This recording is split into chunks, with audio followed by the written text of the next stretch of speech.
Well, the time has finally arrived in our pizza garden. It's actually time for us to harvest the first crop off of it, which is our wheat. And to help explain in growing wheat and how to do that is our extension wheat specialist, Gene Krenzer. Gene, welcome to Oklahoma Gardening. Well, I'm glad to be here. Thank you, Gene. Now, I think most of our viewers are going to realize that wheat is a big crop for Oklahoma. How's it doing this year? How's the harvest or the crop coming along? Well, we've got about an average crop. We've had a real tough time in the far western part of the state because it's been too dry. Harvest is starting now in the very southern part of the state, so probably by the time this is aired, we're going to have a lot of our wheat harvested. Okay, and that's why we're here today. Now, if you'll go on over here, I think the first thing Gene, is that on our wheat, we want to know what kind that's probably best to use for we're hoping to use it for pizza. Okay. Are we on target here? If we want to grow wheat to use in pizza, we should grow a hard red winter wheat. This happens to be a specific variety called Carl that is hard red winter wheat. So this would be a good choice for that purpose. Okay. Now I know a lot of people like to use it for arts and crafts type projects too. You say there's some that are a little better though, however this would work, right? If I specifically knew I wanted to use the wheat for wheat weaving and some of those things, I would want a tall variety so I get a long stem. And you can get tall varieties of hard red winter wheat, you just have to hunt a little farther to get them. Okay. All right. Now I think a lot of people are probably familiar with wheat again, but tell us about quickly when we should plant and those kinds of things, especially if we want to try it in a home garden situation. In a home gardening situation, I believe I'd plant my wheat sometime in the month of October, and just throwing some seed out, working them in the top surface, 1 inch, 1.5 inch of the soil would do a good job. Okay, now I know a lot of farmers graze wheat out here on our show and our studio gardens. We were pretty fortunate the deer took care of that this year, but does a homeowner really need to mow it or anything?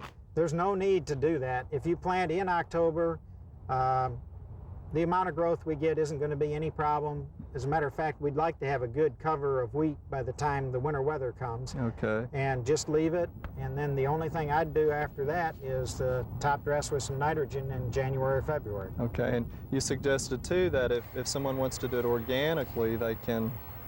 Yeah, if you want to do it organically, then you need to start ahead of time, and I would prefer that we rotate the wheat behind a legume crop so you have the nitrogen in the from soil. the legume. Good, and I think a lot of viewers are familiar with that process too. Well, we've gone through the entire winter and it's starting to head on us. How do we know when to harvest it for our particular uses? Okay, if I want to use it for a craft, I want to harvest it when we've got quite a bit of green still left in the head. You notice on this one there's just a little bit of green left. If we compare these two, you see one that's got some green in it, one that doesn't. I would harvest just a little bit earlier than this stage if I wanted to use it for a craft. If I'm wanting to harvest it to use for pizza crust or bread or something, then I want to wait until there's no green left in the head.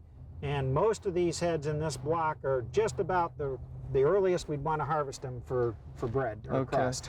Now, Gene, sometimes I notice out in the fields too, they start turning black on the seed head. What's that telling us? And sometimes you'll see it here occasionally. When it turns black, all that means is that the wheat is dead, and there's a secondary fungus that's come in that's causing the black discoloration. And that's the primary reason why, if you want to use it for arts and crafts, you harvest it while it's still got a little green in it before any of that black comes in to discolor the wheat. But for our other purposes, it really shouldn't have any. For grain purpose, it has no effect. Well, let me cut some off here because we're going to cut it, I think, around 6 inches or whatever. We're just going to use shears like this, Gene. And we want to leave the stubble so it will still give the definition of a pizza. And then later on in the season, we'll till it in for some good organic matter. But the challenge to use the seed for cooking is getting it out of the seed head. You brought a contraption here. Why don't you get down here and show us? It's a lot of work, isn't it? It's a lot of work to try to separate the wheat from the chaff. And we'll just take a few heads here and show you what I would do, and then I'll show you what we're using to do it. All you got to do is lay the heads on this board, work it back and forth, and we have wheat and chaff in our box. Now, the key is, what are we doing this with? And it's pretty simple. All it is a wood framework, and you placed a rough rubber cover on both the mallet that you're scraping it with and the board you're working with originally, just enough to give you a little bit of roughness to separate the wheat from the seed. And so it's something that could be very easily made at home. Good. Well, now, once we harvest it, obviously this is going to take a while, and we were talking about it could take 2 days even for us to get all of that out of the seed head. And we talked that we probably have maybe, what, a couple of quarts of seed after we do all of that. How would you store the seed once it's harvested? And then if we don't get to all of it, how would we store the bundles? Well, once I've harvested it and gotten it cleaned up, well, you can store it in any sort of a garbage can even, or any sort of a container. Preferably one that's fairly airtight or at least insect tight, because you can get weevil in the wheat and it'll destroy it in terms of baking. And you say critters will even get it in bundling, right? If we want to store a bundle for a while, just tie it up or somehow get it low humidity, I guess, and store it inside. If it's a little green like this is, you want it where you get some air so it'll dry.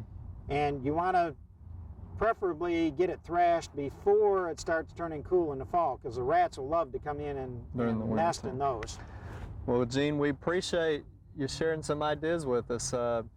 You never know how many people may try this, and of course we're going to go ahead and harvest it, have a little bit of fun with it, and we hope you'll stay tuned, because over the next several weeks we'll have a couple of guests that will show us how to actually make the pizza dough, and then one that will share with us some arts and crafts ideas. So Gene, thanks again.